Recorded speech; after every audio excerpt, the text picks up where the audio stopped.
I have a company laptop and it's broken. So I go to JSM request type and I pull out the tickets for some technical employee that my laptop is broken. So if this is linked with assets and with me, they already know what kind of laptop I have, what's the system, and I don't have to actually tell them nothing.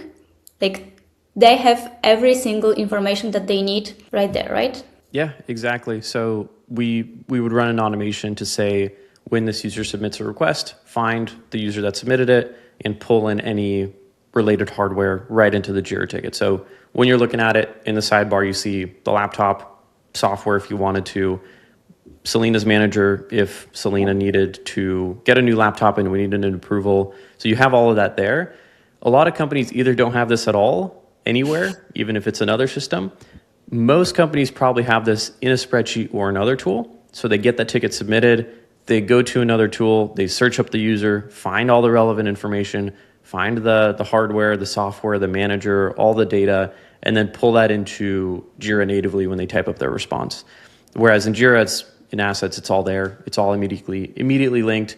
And you could just say, hey, we have all this context information. We'll get this replaced, looping in the manager for approval.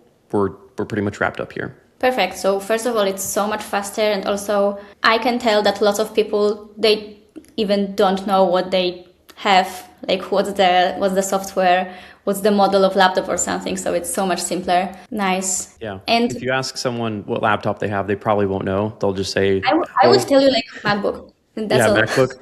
Yeah, they wouldn't know the asset tag. They wouldn't know the year, the model, like if it's 5 years old and needs to be replaced, or if it's like a software issue, they wouldn't know what level of access they have, anything like that, license costs. That can all be immediately pulled for the agent as soon as the ticket's created. Real quick, I know this looks like a lot, and if you'd rather just have me and my team help implement exactly what I'm showing you in this video, that is exactly what we do. We're currently opening up 4 more slots for our Jira strategy. We only run 4 of these per month. If you're interested, hit the first link in the description below.